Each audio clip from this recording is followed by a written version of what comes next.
I think we have reached quite a moment in the history of the Buffalo Plus podcast where Dan not only admitted that he was, Wrong. but Dan mentioned Terrell Bernard without taking credit for him.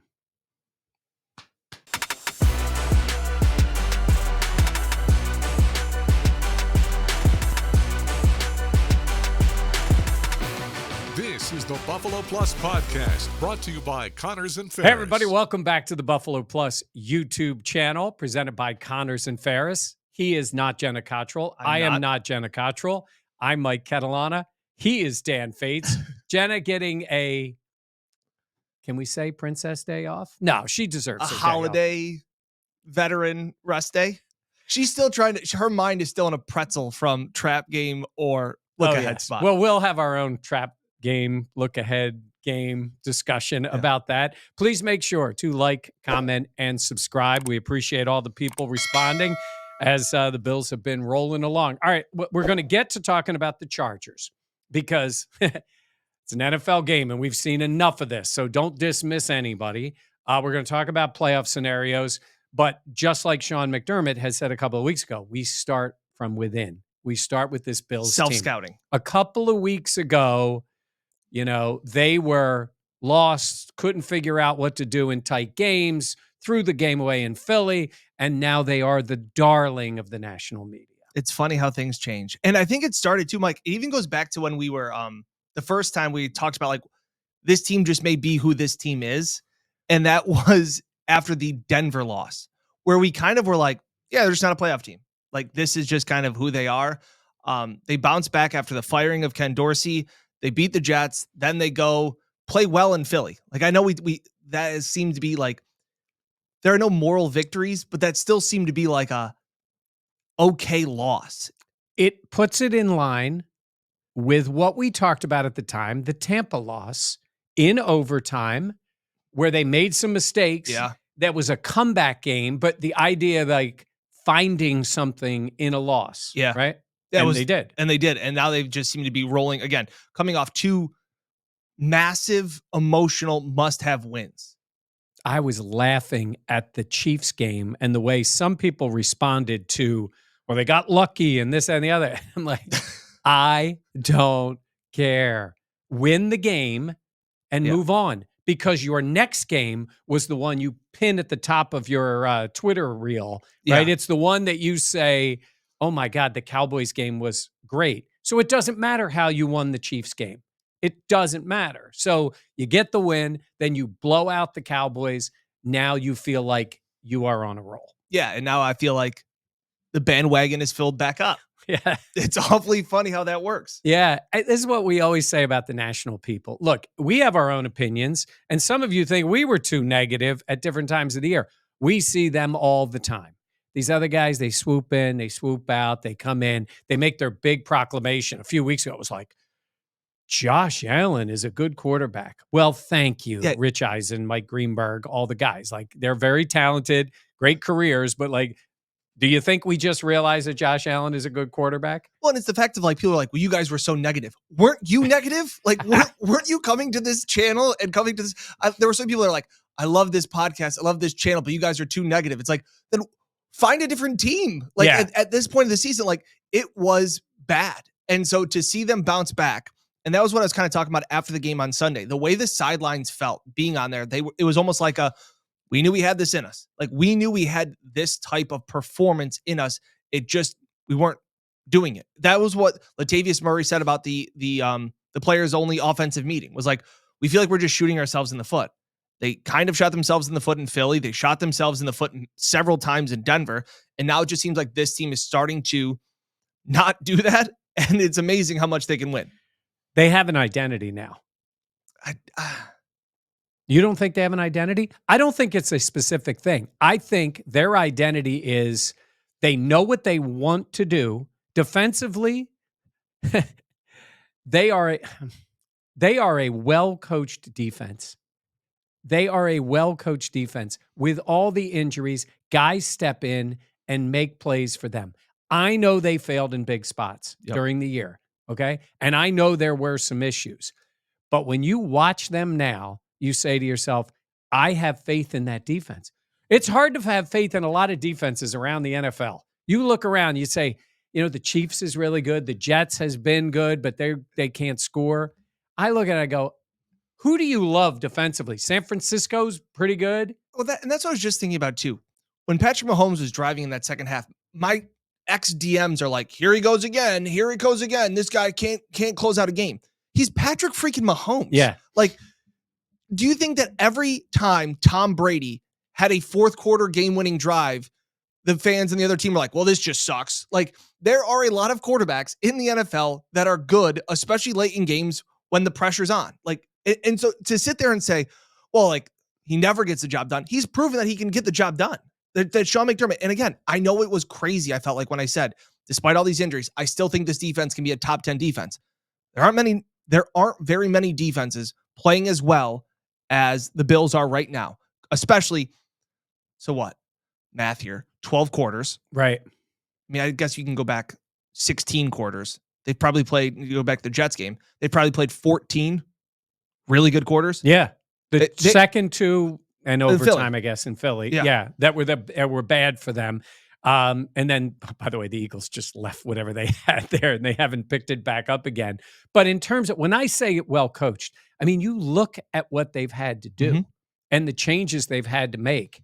And, I mean, they played that Dallas game and the offense, and we'll talk about the offense. The offense was phenomenal for what they were doing, right? When you can keep Josh Allen as a bit of a game manager bystander, the rare time, and just destroy a team and give that offensive line confidence is one thing, but the defense may have played better than the offense. Yeah, especially against the best offense in the NFL. Yeah. Like it was one thing I was like, oh, hey, like it was great. You shut out Patrick Mahomes in those final two drives and you needed to do that. I still went in there confident going into that Chiefs game because I thought the Chiefs offense stunk. Yeah. Like I was very worried about what the Cowboys offense could do against this Bills defense that we said, no Trey White, no Matt Milano, no Daquan Jones, no Micah Hyde. And then you're also missing Jordan Phillips at the end of the game. No AJ Epinesa. Like all of those things. And Sean McDermott was so good at confusing Dak and was able to put pressure selectively. And also, when the Bills defense plays well, I feel like I'm the first one to be like, hey, Sean McDermott's done a great job. It's also guys winning individual battles. I think Jordan Phillips has had an okay year. I think he's been louder with his trash talk than his play actually has been, but he was phenomenal in that game. Like he was a difference maker in that game. So you also have to give a credit for when things go really well. And we say like, and again, Sean McDermott deserves credit for the game plan that he came up with. It's also players in the field making plays. 100%. So when the defense sucks, we also can't say Sean McDermott stinks. It's also part of it is the context of understanding, hey, by the way, the players failed. Yeah. The reason I said that was so well coached was Dallas with all that talent. And look, again, my love for the Cowboys has been well documented, but this is comical to hear people bury them like they can't do it. They had a lousy day. They've been playing really well. They had a lousy day. They're going to Miami. You're all Cowboys fans this week, rooting for them to play against Miami. Look, they may lose that game too. I don't know. They're going to be in the playoffs. It's just so much all the way, one way and the other. The reason I thought it was so good is once they got up 21-3, it was over. Game over. And that's not normally the case with an offense that can really score. Yep. But it never became a thing. And I thought the best testament to the way the defense played was Dallas keeping everybody in the game to get a touchdown against Tyler Matakevich and all the backups who never get to play. I thought that was kind of, it was a version of pitiful, like when Washington kicked the field goal. That was getting what I felt. shut out. That was what I felt. Like, really, fellas? Like, this is what you take from that? So I just want to say, for all the criticism, I think that defense feels really, really good about itself. And that has to continue the rest of the season. I think they were a team and a unit. I think they were a unit that felt very disrespected. And even more, I know we make subtle jabs at the hit piece by Ty Dunn, but I think it really galvanized that defense too.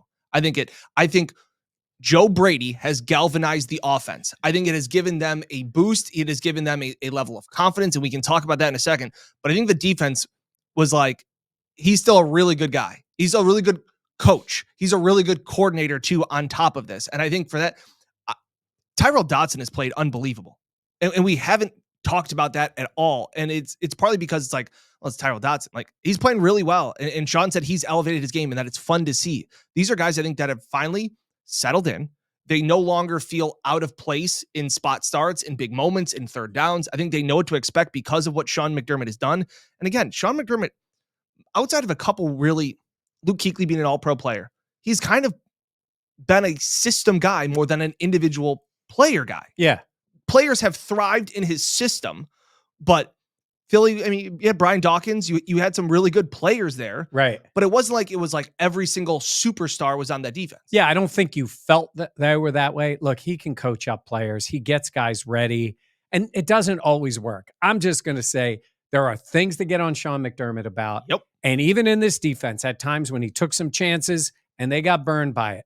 However, he has come around with coaching this defense, it is working now. They are playing much better. And I think you're going to see that over the last few weeks of the season. I want to make one more point. Yeah. We talked about how physical the offense was. I thought the defense was equally as physical and played with an angry edge.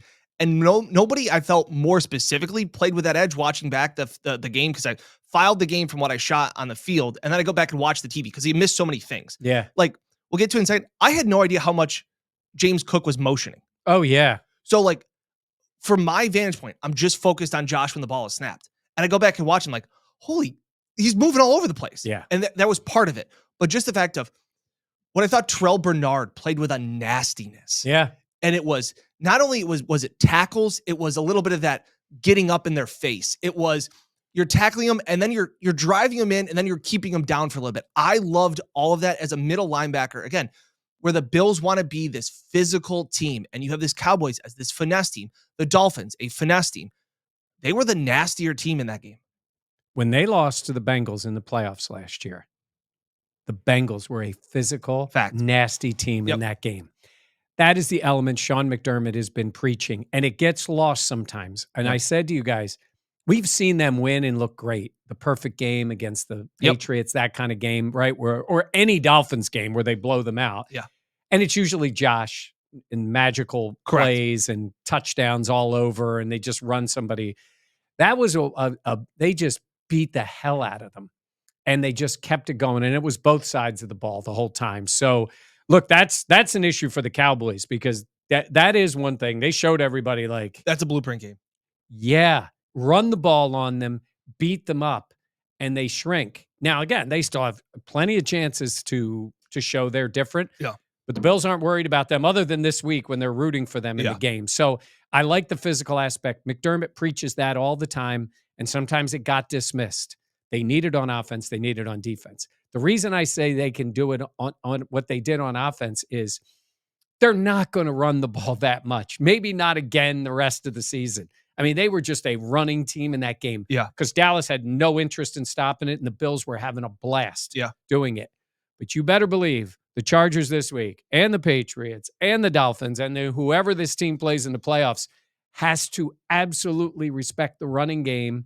Yeah. Not going to say first because it's Josh Allen. No, I hear you. But it's 1-1A with what they showed in this one. A physicality offensively at the line of scrimmage that Dad was proud of. Dad McDermott. And it's what he was talking about even when your boy was there. It's what McDermott wanted out of them. He did. But he didn't have the horses to do it then. Yes, their offensive line is better. At least he wants elements of it. And this is where I think the team now has come around to that. And give Brandon Beane credit, and you mentioned it before. His offensive line's a lot better. Really Deion's playing lights out. The guards are way better. Yeah. Spencer Brown, you mentioned. We got on Spencer Brown a lot. He wasn't playing the right way. He was the weak link. Most improved, most player that has exceeded expectations this year. It's either Spencer Brown or Terrell Bernard. Two players that have exponentially exceeded their expectations. And I go back to it too. And the other one where, I was joking around with Jenna yesterday. I go, after practice, I can be wrong. I can be wrong. It's very rare, but I can be wrong. I was skeptical of what Joe Brady could bring to this offense because I thought, to some respects, I remember saying it, are you just rearranging deck chairs on the Titanic? Like, this is what you have. You're not really going to change the roster. You're not going to all of a sudden implement some new offensive system. But what I appreciate what Joe Brady has done, and it's something that Dan Orlovsky's talked about, like the difference between being a play caller and calling a game. And that was something we never saw with Ken Dorsey. And it was the ability to adapt and give Joe Brady credit because he put into perspective on Monday when we talked to him over Zoom, not trying to be the smartest guy in the room and understanding that, hey, look, I failed in Carolina and it didn't work out well. And maybe he went into Carolina and went with a game plan of like, this is the game plan we're going to do. And we're going to try and fit that square peg through a round hole, even if it doesn't work, for 4 quarters. And what we saw was he threw the ball. They ran the ball 49 times. And that was not his idea. No. And not only that, the level of communication, because I also wanted Joe Brady to stay on the sideline so that he could continue to have that communication and that relationship with Josh Allen that they seem to really have a strong one of. I remember asking, and I asked Josh this week, like, hey, like when this is going on, I know your job is to just execute the plays that are called. Right. But you're Josh Allen. Like, you get to have a say in plays. And I was like, hey, do you want to like run the ball more when like that's working so well? And he's like, yeah, at halftime, I told him, like, let's keep running the ball. Well, yeah, I think it was at halftime. Just keep going it. And, credit to our offensive assistant coaches on there too for like trying to keep Joe in his seat because, coordinators, they want to throw the ball too. Don't get it twisted. You want to be able to be balanced and throw in some wrinkles and have the splash plays. But again, when something's working so well, to go away from it, it's very hard to do, and it's probably not the smart thing to do. So, again, kudos to him and our staff for just trusting the guys up front and trusting Jimbo and our run game and just continuing to attack it. I don't think anybody envisioned being able to have that much success. I'm not going to sit here and say I knew that going into the game, but I felt confident in the guys up front. I felt confident that we'd be able to run the football, and, it wasn't broken, so why try to fix it? And, I was proud of the way that the guys responded and kind of how they played. And, they didn't blink. They were like, do it again. And just seeing our receivers and our tight ends, even Josh, just the way that they were playing, knowing that the pass game wasn't the emphasis. It was a lot of fun to see. I think we have reached quite a moment in the history of the Buffalo Plus podcast where Dan not only admitted that he was wrong, but Dan mentioned Terrell Bernard without taking credit for him. I mean, the list of things I've gotten right is long, so I have to add to those. No, I agree with you on that. Now, look, this all plays into, as Sean McDermott likes to say, complementary football. Yeah. They got that lead on the Cowboys, and the defense played so well. Yeah. They were never threatened. Yeah. And it began with that drive in the second half, 21-3, yep. and 3rd and 1. And I'm thinking, if I'm the Cowboys, I'm running the ball, I'm getting a first down. They needed to move down the field. They decide to throw. Play McDermott action. Brings pressure. Yep. They get a sack, punt the ball. Bill's going an 8-minute drive, put it away. And so it's complementary football. Now that he goes on that blitz there, they don't get to Dak. Yep. He hits CeeDee Lamb, and all of a sudden it's like, what's McDermott doing with a 21-3 lead? These are the chances that you take. But the reason I say that is because that happened, never questioned. They could just keep running it and running it. Yeah. It's an element now. They're going to get back to passing. Yeah, and it's going to be this week. It's going to be this week. So let's move into talking about the Chargers. And I know Diggs is going to have a massive week. Well, I know it's easy to dismiss a team, right? I always look like this is the Philly in me, the negativity in me, covering Buffalo for 36 years. I always look as like, what could go wrong? Can we talk real quick? Your story of the Eagles Super Bowl when they beat the Patriots, your favorite when they have this strip sack, like when Mike talks about the Philly in him and always like expecting the worst to possibly happen. This story is just classic Mike, classic Philly, classic Catalano. Okay, so I'm watching the game with my whole family, and so I'm down in Jersey, and the Eagles are beating the Patriots by 5 points, and Brandon Graham comes up with one of the all-time plays in Eagles history. Strips Brady. Yeah. Eagles recover. My whole family, nieces, nephews, my mom, everybody are going crazy.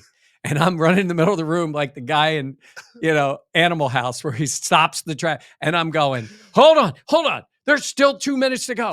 There's still 2 minutes. They got to get points. There's still time. And I'm because I knew what was going to happen. They were going to call their stinking timeouts. Yeah. The Eagles had to score. Yep. And then it was still going to be A Hail waiting Mary. out Brady. Yeah. They got the field goal. They were up 8, which makes you feel better. And they still had to go through the Hail Mary. The Hail Mary. But until that moment. But yes, that is the kettle on. I want all of you to have one of those moments when the Bills are in the Super Bowl and they've got the lead. And you're sitting there because I know all of you are going to be thinking the same thing, like, what can go wrong? Because it's gone wrong before.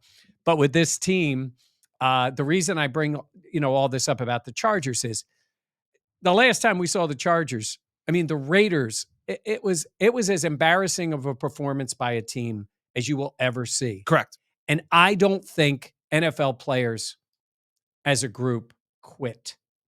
It's hard for them to quit. There are moments they make decisions. It's bad. Players always have a reason to play, but that was the case where Cowboys quit. Quit is a strong word.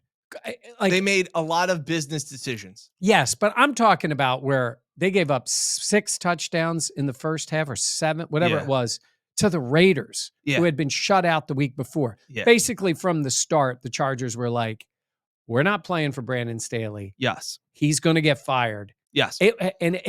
You just don't see that where the team is so finished.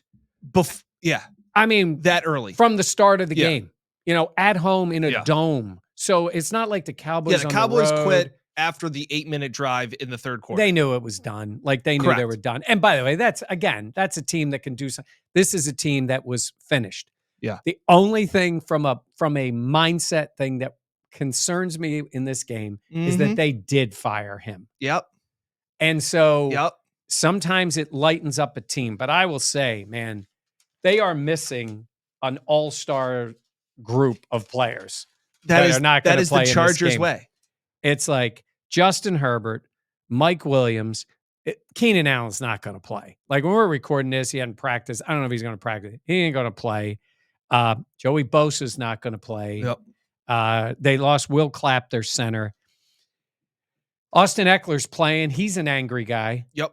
I was going to say an angry Elf because I just watched Elf. He's a small guy, but he's like a big, small guy. Yeah. That's a terrible thing to say. And Easton Stick is the quarterback. So North Dakota State. Yes. Yeah. He's 28 years old. He, up until these 2 games, he had played 1 snap in the NFL at 28 years old. That's impressive. Yeah. That's Chase Daniel kind of stuff. Yeah, Stay on the roster. Yeah. Hide. Don't play. Yeah. He's barely 6'1". He can move because he needs to. But from what I've seen in the couple of games, when he moves, nothing great is happening. No. He does try to get the ball out quickly. Like they'll do all that kind of stuff. But man, this team is just an absolute shell of what they were. Unless former Bills defensive line coach, don't remember a thing from him in Buffalo, Giff Smith, gets him to play hard this week. It's a great interim head coach name. Yeah, because nobody wanted that interim job. You got 3 games with a mess of a team. What are you going to do? It's tough because it's 3 games too. Like this isn't just like the one. It's not like you have the one. It's not the was it Perry Fuel coach the one game and the Bills didn't pick up a kickoff. Yeah. Oh yeah. Like the ball against was the Jets. Against the Jets and nobody picked it up. Let's go home because we were done. Because you've always talked about it too. Like it is some real things. Like we've been around NFL locker rooms enough. We know players enough. Like there is the week 18. I don't want to get injured because I don't want to be rehabbing. Because my wife says we're going on vacation. Yeah. So this and I don't want to be limping around. Because you got 3 games. And I will say, I think the Bills win. They are double-digit favorites. The line started at 13. I think it was at 13.5. I know it's down to like 11. I know a lot of people see this as, we will get to in a second, a letdown spot. But I will say this. One thing I will say, Josh Allen and the Bills have been double-digit favorites 16 times. They have won 14 of those games. They are not usually a team that has these spots where they just completely lay an egg in a game where they are the superior, way better caliber team. So while I do think that this game could be a little bit uncomfortable at times, just because of those circumstances.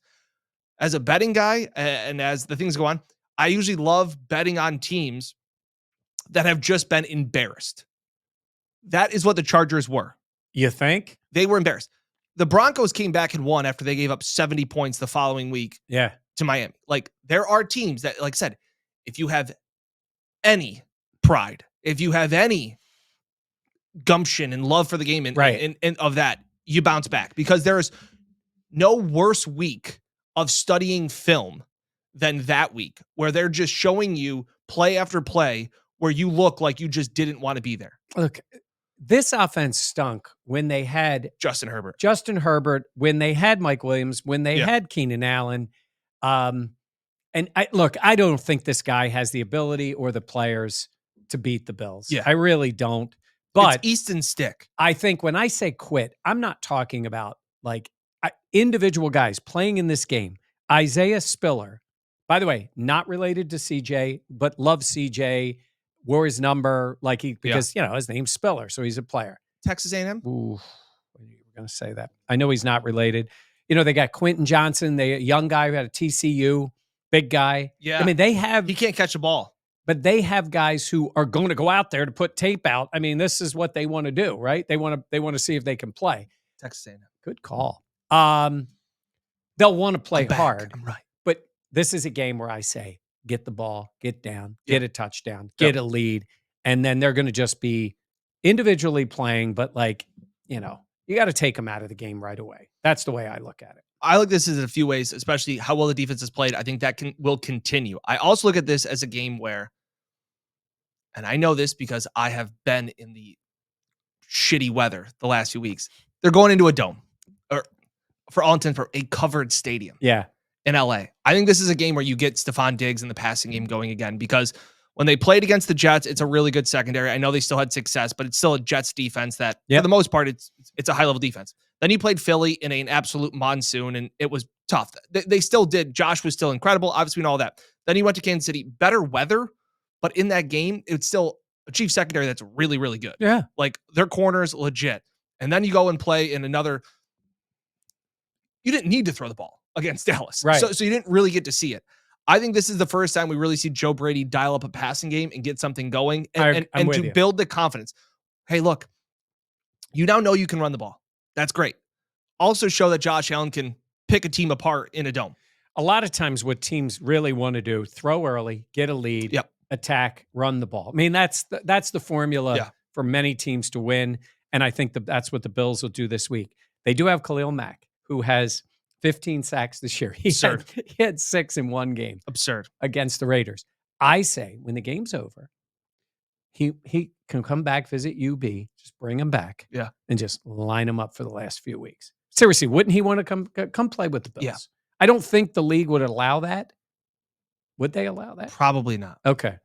But I wouldn't mind seeing him off that roster. I know he's a contract. I know all about the money. I'm not even talking about that. I'm just talking about the ludicrous suggestion that you could bring him back. But he's a guy to watch for, right? He's Khalil Mack, so that's a guy. But this team is just not good. I think the Bills win, and I think by the end, it's a going-away win. I agree. I mean, I got it like 31-13 Bills. Yeah, it's fair. Yeah, something to that thing. Okay. And now I just want to talk about the playoff scenarios. Let's go big picture here. Okay. If you're picking right now, what are they playing for in Miami? The division. Yeah. They're playing for the division title. Hey, look, if Miami, I said this, if Miami beats both Dallas and Baltimore, it would be hard to do. Applaud them for the AFC East title. Absolutely. They deserve it. Absolutely. Because that's a tough pair of games, getting Dallas off this brutal loss and then playing Baltimore. In both of those games, it was the way we always looked at it was, would Miami have anything to play for in that Week 18 game? Obviously, like you said, they win those 2 games, you tip your cap. They deserve it. You're getting a pissed off Dallas team, and you're getting a Ravens team that also is trying to still get the number 1 seed. And if Miami loses to Dallas, beats Baltimore, goes into that last week, not only could they win, they could be winning to get the 1 seed. Yeah. It's just the way It maps out the head-to-head stuff. So there's so much to map out. Yeah. But Bills take care of business. And the truth is, for the division, they could lose both games. It doesn't make any difference. The Correct. only place it makes a difference is if the game were to end in a tie. If The Miami game? If Miami were to lose both their games and the Bills win both, and they go into Miami tied, the winner still wins the division. But if the game was tied, I'm talking about the game actually ends in a tie, Miami wins the division. They have a better division record. Whoa. Oh, no. I was wrong. I'm Bills have wrong. won head-to-head. That's right. The Bills will win head-to-head. Right? Yeah. So, yes. I like I said, So I know, either case plays out for the Bills. So why did I think that? I Yes, know I was all- right. Forget it because the Bills. I have know it. all over social media, everybody is calculator guy. To me, it's like on pace guy. I don't care. Oh, I care about this one I don't. because I think this is where you look. I think this team can do damage wherever they end up in the playoffs. I agree. But it'd be nice to have at least one home game Yep. to get it started, right? And then Yeah. the possibility of something else. You're right. I just look at it and say, I think the Bills are winning the 2. Yeah. I said it back after Philly, after the game. They're going to win. Dallas is going to win. Then they're going to beat Dallas. Yeah. And then they're going to win out. They're going to win out. They're going to Miami. They're going to win that game. So if Miami wins the division, they better win these 2 because the Bills are coming there Yeah. and they're going to win. The AFC is so wide open. Yep. Well, I know there's other paths, but like the division would be huge. But just get in. Yes. Like I think it was. I can't remember what week it was that we talked about it. The fact of like the Bills are now in the NCAA tournament.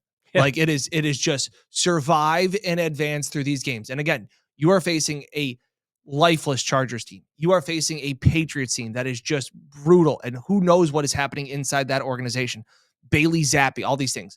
It doesn't need to be pretty. I don't care about covering spreads right now. Like this is just get the win, get out. You know what's wild about the whole wild card things? Some things you got to keep in mind. Just keep this in mind. It's hard to even know who to root for. A good example is when the Browns play the Bengals later in the year. It could work out better for the Bills. This sounds odd. That is, say they all ended up tied. It starts, if you're 2 teams in the division, the Bills don't have to worry about that, I guess, unless they were, but they wouldn't be tied for a wild card with Miami. It starts in the division. So the first tiebreaker is the Browns and the Bengals. If they were tied for wild card, it's about those 2. And then that team goes against the other team in the conference if there's 3 or more teams. So the reason I bring that up is sometimes we can look and it's pretty simple to say, well, you want this team to win or that team to win. I don't know. We still need at least another week before it starts to clear up. But I would say this, mark it down. They win all 3 games. They're in the playoffs. Correct. They're not going to be held out. I do believe that's the case, but I think they're going to be playing for the division. And I think if they get there, Miami knows what's coming. Mhm. Josh Allen against the Dolphins in a big spot, and they're going to win that game. I just want to know what the committee will have as final say in because I tweet this out. There's a percentage of snarky people who are Catalana. just stupid. Yep. Okay. I say if the Bills don't make the playoffs, the committee needs to step in and get Josh Allen in there. Most people got it. Some people are like, why don't you talk about the games that Sean McDermott? Amazing. There's no committee for the NFL. I will say this. What team more deserving or who do you think gets in? Because it's 5 teams for 3 spots. If we're talking wild card. So I was looking at it here. So right now the 3 wild cards are the Browns, Bengals, and the Colts. Okay. Yeah.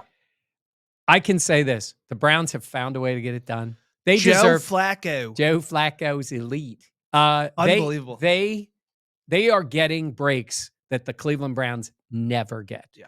Like the play on Sunday. Amazing. The dude was like, Throws it up. he's like the meme of the little girl with the football going like this, like, come on. And he throws it right to the Browns. The Bengals, I know a lot of you hate the Bengals. That is a well-coached team. They are winning. I mean, come on, they're winning with The Jake Vikings Browning. just Vikinged. They did, but Look at what they did against Jacksonville. They got Browning going, and now, Yeah, but that's Jacksonville. yeah, they're imploding too. But Jamar Chase is banged up here, so they're Yeah. in there. And give the Colts credit, man. Shane Steichen, wow, I wanted him back in Philly. That dude can call plays, and he's doing it. And they have a relatively easy schedule. Then they got the Texans right now ahead of the Bills. But again, the Texans play the Browns, and they also play the Colts. So all those teams are playing each other. The Bills are out of that mix. Yeah. They're not playing other, quote, playoff teams. Right. So we'll see how it maps out at the end. Yeah. But who deserves it out of that group? Honestly, I think the Colts do. I agree. I think Browns, the Colts do. Colts. I would say Browns, Colts. And look, you make a case for the Bengals just because they have hung in there without Joe Burrow, which has really been something. But I think the Bills are catching, they have the Chiefs, the Bengals have the Chiefs and the Browns. So again, you may be rooting for the Bengals because when the Bills win this division, the Chiefs take a hit. Yeah. The Bills are ahead of the Chiefs in the I just want to see Patrick Mahomes play a road playoff. I want to see him play in Buffalo. Yeah. Bring him to Buffalo. They've never played a road game. They've never had to. Yeah, he's never had to do it, and they've never had to come to Buffalo. They did once. Once. Yeah. COVID. Yeah. COVID for them. So, all right. So I think we've got everything settled. You admitted being wrong. You did not take credit for Terrell Bernard. One last thing we have to settle. Difference between a trap game and a letdown. If you haven't seen the episode, the previous video, I'll insert a clip of it here. The comments were great, but again, this is part of what Jenna and I were talking about yesterday. I thought you didn't believe in a letdown spot. I don't believe in trap games. So I don't get the difference between a trap game and a letdown spot. A trap game is you're looking ahead, so it's the game before a trap. So it's like the trap gets you before the game. I think a letdown spot is after a big win. You're emotionally let down. It's hard to get up as much as they will. I see what you're saying. Like the emotional come down. Trap is before a big game. A letdown's after. The same result. To me, a trap game and a letdown game are essentially the same. They happen at different ends of a big game. Do you not see how that? I know. I get what you're saying, but I think you can. She doesn't get it. I do get it. How dare you? I do get it. I just think the word is interchangeable. This is a trap game for the Bills, not because they have the Patriots next, but it's a trap game because they're playing Easton Stick, and they have everything on the line. But a trap gets you before something, like before a mouse gets a cheese. I know how. So the cheese. Works. So the cheese would be the Patriots. The Patriots aren't cheese. I get that, but a letdown, it's the same. This is electric. If you understand, comment in. We're gonna make a T-shirt. We're gonna make more merch. I'm just saying, letdown. It's the same thing. Correct. You talk about it like it's different. The circumstances are different, but the results is the same. Essentially, you are not emotionally invested enough in the game that you're playing. That is correct. So, but it's like a prefix and a suffix. They're at different ends of a word. Happy prelated birthday and happy belated birthday. That's a deep cut if anyone gets that. But I didn't get it. I'll say this was an electric. This is what happens. Is this so bad it's good? Because it feels really bad. This is literally what happens on drives. Yeah, on car rides home. Anyway. I think Mike injuries. I think Mike agrees with me, by the way. I think Mike Catalana. He'll be the voice of reason. He usually is. But one's before and one's after. I know, but I'm saying it's the same. Correct. You're not emotionally invested enough. Yes. Yeah. So couldn't they be synonyms? It's like saying, like breakfast is in the morning, dinner is in the evening. I think that you're like, well, they're both meals. Like, yeah, they're both meals. I think it's so different, though. I don't know. Correct. That's why they're different. You're saying they're the same. I just feel like an emotional a letdown spot. Oh God, we do. All right. Okay. Even Jenna admitted it and slipped up at the end, saying they're different, which is my whole point. A trap game is when you are looking past an opponent because you're focusing on the next game. And this would be, in this case, so say they were playing the Chargers, and then it was the Dolphins the next week. And the week before, when the Bills played the Cowboys, it was just a regular game against, I don't know, Denver, whoever. As I explained it, you're looking at the cheese and you get caught in the trap. You're not looking at the game, you're looking at past it and you get clipped. in the Right. trap. Then you have, A letdown spot. which they are also, in this case, you could say, well, it could be a letdown from the Cowboys game, but they're not like, oh my God, we have the Patriots the next week. That's why I say, like, this would have been the rare situation. If Miami was the next game after the Chargers, you would have had the potential of both. Yes. It would have been both. But it's not. It's not. It's not. They are both under the umbrellas of not being emotionally invested in the game Yes. at hand. But there's a big difference of, is the game behind you or is the game in front of you? And that is where the big difference is. And that's where Jenna was like, well, they are different. It's like, yes. It is a distinction with a difference, is what we have here. By far the dumbest conversation we have ever had on this Buffalo Plus YouTube channel. And some people, I loved one of the comments was like, love your guys' show. This was really dumb. And it's like, yeah.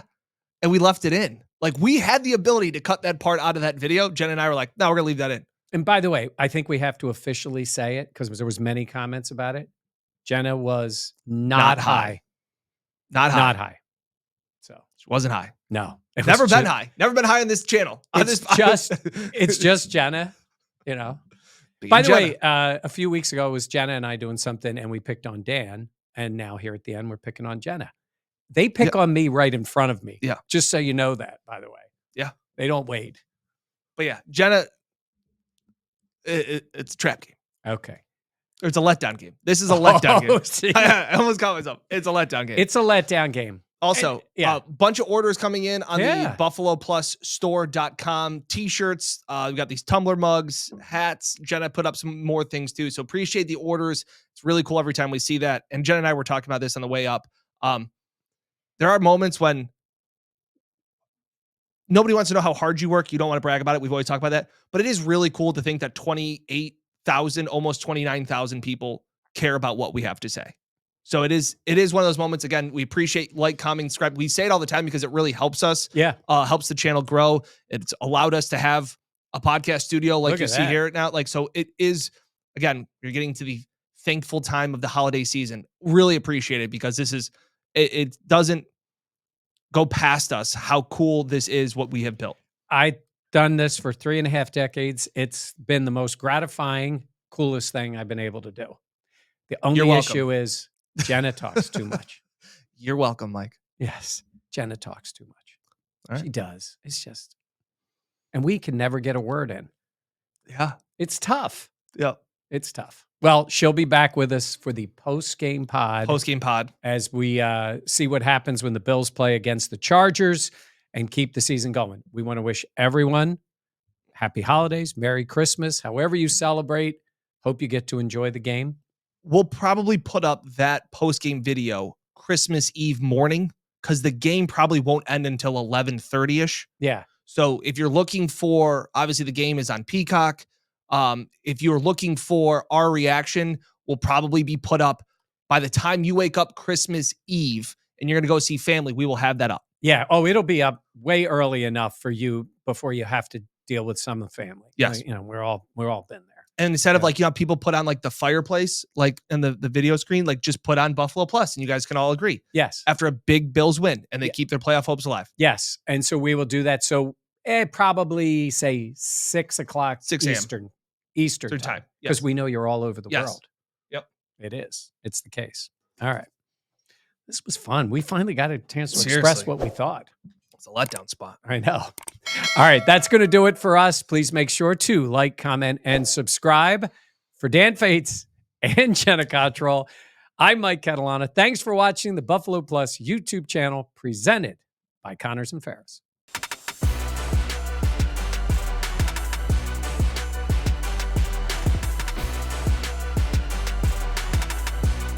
Buffalo Plus, your interactive look at the week in football, brought to you by Connors and Ferris.